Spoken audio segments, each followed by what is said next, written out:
नमस्कार दोस्तों, कैसे हो आप सब लोग। स्वागत है आपका आपके अपने YouTube channel LISG online classes में। तो दोस्तों, हम पढ़ रहे थे कक्षा 10 के प्रश्नावली 5 जो समांतर श्रेणियां हैं वो। कल की क्लास में हमने ये देखा था कि समांतर श्रेणी क्या होती है, समांतर श्रेणियां कितने प्रकार की होती हैं, समांतर श्रेणी का व्यापक रूप क्या होता है।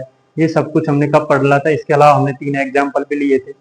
सबसे पहले हमने पढ़ा था कि समांतर श्रेणियां क्या होती है। समांतर का मतलब होता है समान अंतर से, श्रेणियों का मतलब होता है सूची, अर्थात समान अंतर से बनने वाली एक श्रृंखला या सूची क्या कहलाती है, समांतर श्रेणियां कहलाती है।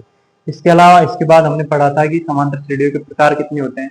तो समांतर श्रेणियों के प्रकार 2 होते हैं, एक होती है परिमित समांतर श्रेणी और एक होती है अपरिमित समांतर श्रेणी। इसके बाद आगे चलते हैं। तो समांतर श्रेणियों का व्यापक रूप लिखा था हमने। समांतर श्रेणियों का व्यापक रूप आपने देखा होगा कि जब समांतर श्रेणी ए होता है प्रथम पद, उसके बाद अगला पद हो जाएगा ए प्लस डी जुड़ जाएगा, उसके अंदर अगला पद हो जाएगा ए प्लस 2d, अगला पद हो जाएगा ए प्लस 3d, अगला पद हो जाएगा ए प्लस 4d, अगला पद हो जाएगा ए प्लस 5d। इस प्रकार बनने वाली जो श्रृंखला होती है वो क्या कहलाती है, समांतर श्रेणी का व्यापक रूप कहलाती है। आगे हमने देखा था समांतर श्रेणी के nवें पद का फॉर्मूला, और वो देखा था हमने ए एन बराबर क्या होता था, a plus n minus 1 into d. ठीक है दोस्तों, आगे हमने एग्जाम्पल देखे थे। तो एक एग्जाम्पल के अंदर तो हमने ये देखा था कि समांतर श्रेणी जो होती है उसका प्रथम पद क्या होता है, उसका सार्वंतर क्या होता है। आगे हमने देखा था कि जो भी समांतर श्रेणी होती है वो समांतर श्रेणी जो हमें दे रखी है समांतर श्रेणी, उसका हम सार्वंतर कैसे निकालते हैं, और उसकी सार्वंतर निकाल के हम ये देखते हैं कि समांतर श्रेणी है या नहीं है। इसके बाद अगला हमने देखा था कि समांतर श्रेणी हमें दे रखा था एक श्रेणी, उसमें हमें ये देखना था कि ये समांतर श्रेणी है या नहीं है। एक के अंदर हमने ये देखा था कि समांतर श्रेणी तो है, लेकिन उसमें अगले पद और 4 पद और निकालने हैं। ठीक है दोस्तों, चलो तो अब हम आज शुरू करते हैं कि 10th क्लास की प्रश्नावली कौन सी शुरू करते हैं दोस्तों, 5.1। तो यहाँ पे आपको दिख रहा होगा एक साइड कि प्रश्नावली 5.1 का पहला सवाल यहाँ पे दे रखा है। ठीक है, तो हम शुरुआत करते हैं बिना किसी देरी किए। ठीक है दोस्तों, अगर आपको अच्छा लग रहा हो तो चैनल को लाइक कर दे, वीडियो को लाइक कर दे, चैनल को सब्सक्राइब कर दे, और आगे ऐसी अब वीडियो अपडेट लेने के लिए आप क्या करोगे, बेल आइकन को प्रेस जरूर कर दोगे, जिससे अगला हमारा जो भी वीडियो आएगा तो आपको उसका नोटिफिकेशन मिल जाएगा। ठीक है दोस्तों, चलो शुरुआत करते हैं। तो देखो, सबसे पहले हमारा पहला सवाल है कि निम्नलिखित स्थितियों में से किन्हीं स्थितियों से संबंध संख्याओं की सूची एपी है और क्यों है। ठीक है, कि हमें ये क्या दे रखी है, संख्याएं दे रखी है, हमें ये दे रखे हैं, ये 4 दे रखे हैं, और हमें ये बताना है कि इनमें से कौन कौन सी संख्या की एपी है, और एपी है तो क्यों है, और नहीं है तो क्यों नहीं है, हमें एपी बनानी है। तो शुरुआत करते हैं हम सबसे पहले सवाल से कि प्रत्येक किलोमीटर के बाद का टैक्सी का किराया, जबकि प्रथम किलोमीटर के लिए किराया 15 रुपए और प्रत्येक अतिरिक्त किलोमीटर के लिए किराया 8 रुपए है। ठीक है दोस्तों, ये हम क्या करते हैं कि एक टैक्सी है, अब एक टैक्सी को आप अगर केवल 1 किलोमीटर लेके जाते हो तो उसके आपको 15 रुपए देने ही पड़ेंगे। उसके बाद अगर आप उसे 2 ले जाते हो, 3 ले जाते हो, 4 ले जाते हो, 5 ले जाते हो, तो आपको 8 रुपए प्रत्येक किलोमीटर का अतिरिक्त किराया अदा करना पड़ेगा। ठीक है दोस्तों, चलो तो अब यहाँ से हम शुरुआत करते हैं। तो सबसे पहले हम शुरुआत करते हैं प्रश्न नंबर 1। कौन सा शुरुआत करते हैं, प्रश्न 1 का पहला, प्रश्न 1 का पहला। ठीक है दोस्तों, चलो अब शुरुआत करते हैं। तो हमने प्रश्न पढ़ लिया कि प्रत्येक किलोमीटर के बाद टैक्सी का किराया 15 रुपए है, और अतिरिक्त किलोमीटर आप जितना भी चलोगे उसके लिए टैक्सी का किराया कितना रुपए देना पड़ेगा, आपको 8 रुपए देना पड़ेगा। ठीक है, तो हम शुरुआत करते हैं यहाँ से। तो सबसे पहले हम सॉल्यूशन लिखते हैं इसका। क्या करते हैं दोस्तों, सॉल्यूशन देखते हैं। तो देखो, अब देखो, प्रत्येक प्रथम किलोमीटर का किराया कितना है, प्रथम किलोमीटर का किराया, प्रथम किलोमीटर का किराया। तो दोस्तों, प्रथम किलोमीटर किराया हमें कितना दे रखा है, प्रथम किलोमीटर किराया दे रखा है हमें 15 रुपए। अब प्रथम कोई भी समांतर श्रेणी होती है उसके प्रथम जो होता है उसे हम क्या मानते हैं, A1, अर्थात हम इसी क्या मानेंगे, A1 मानेंगे। तो A1 का मान कितना आ गया हमारा, 15 रुपए आ गया। उसके बाद देखो, प्रत्येक अतिरिक्त किलोमीटर का किराया, प्रत्येक अतिरिक्त किलोमीटर का किराया। ठीक है दोस्तों, अब देखो प्रत्येक अतिरिक्त किराया कितना है, प्रत्येक अतिरिक्त किलोमीटर का। ठीक है दोस्तों, अब देखो प्रत्येक अतिरिक्त किलोमीटर का किराया, और वो कितना दे रहा है हमें, वो देना है 8 रुपए। ठीक है दोस्तों, इसे हम क्या मानेंगे, डी। ठीक, ये हमारा ए होता है, ये हमारा डी होता है।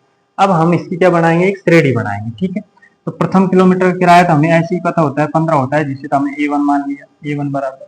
अब हम निकालेंगे A2 का मान। A2 का मान निकालने के लिए हमारे पास क्या होता है, A1 प्लस क्या होता है, D। तो हम यहाँ से A1 का मान कितना है हमारा 15, और इसका मान कितना है 8। 15 और 8 कितने हो गए, 23।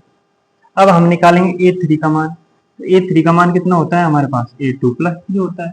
ठीक है दोस्तों, तो A2 का मान कितना आ गया अब हमारे पास 23, और 23 में कितना जोड़ देंगे 8, और 23 और 8 कितने होते हैं 31। ठीक है, अब हमारी एक सीरीज बन गई। अब श्रृंखला क्या बनेगी हमारी, प्रथम किलोमीटर के लिए 15 था, अगले किलोमीटर के लिए कितना हो गया 23, उससे अगले किलोमीटर के लिए कितना हो गया 31। ऐसे ही किराया बढ़ता जाएगा। ठीक है दोस्तों, अब देखो हम इसकी जांच करते हैं कि ये जो दे रखा है वो हमें एपी है या नहीं। अब एपी की जांच करने के लिए हमें क्या होना चाहिए, उसका सारवंतर बराबर होना चाहिए। कि हम सभी पदों के सारवंतर निकाल लेते हैं। सारवंतर अगर बराबर आ जाएगा तो इसका मतलब एपी है, सारवंतर बराबर नहीं आएगा तो इसका मतलब एपी नहीं है। ठीक है, तो अब हम इसका सारवंतर निकालते हैं। तो सबसे पहले देखो निकालते हैं D1। जब D1 निकालते हैं तो D1 निकालने का फॉर्मूला क्या है कि A2 में से क्या घटा देंगे हम A1, या फिर अगले कोई पद में से उसका जस्ट पिछला वाला पद घटा देंगे।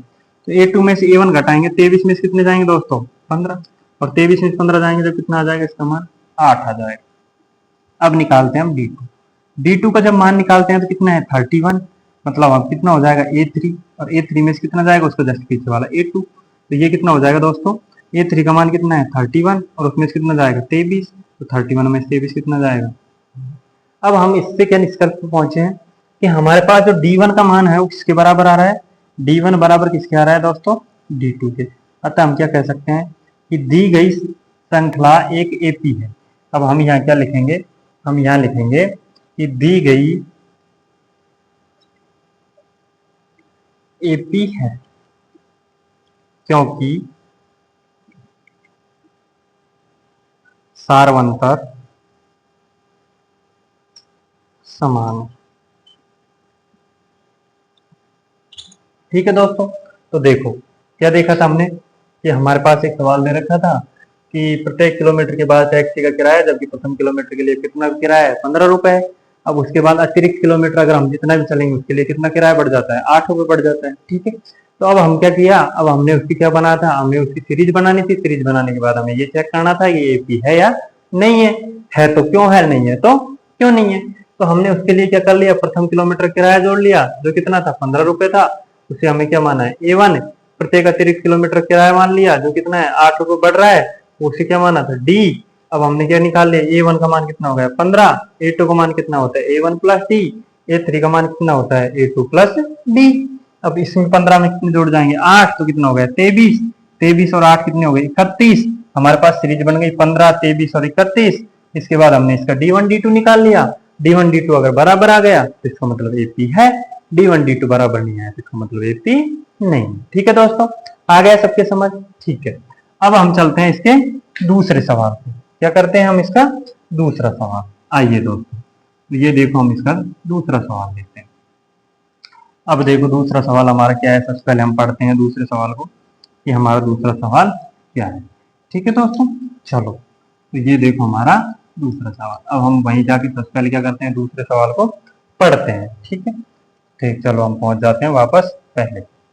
अब देखो दूसरा सवाल क्या है, किसी बेलन में उपस्थित हवा की मात्रा जबकि वायु निकालने वाला पंप प्रत्येक बार बेलन की शेष हवा का 1/4 भाग बाहर निकाल देता है। जैसे अपने पास क्या है कि सिलेंडर है, ठीक है, यहां से निकालते हैं। अब देखो यहां देखते हैं हम, हमारे पास क्या है एक सिलेंडर है जो कैसा है बेलन के आकार, ये हमारे पास एक सिलेंडर।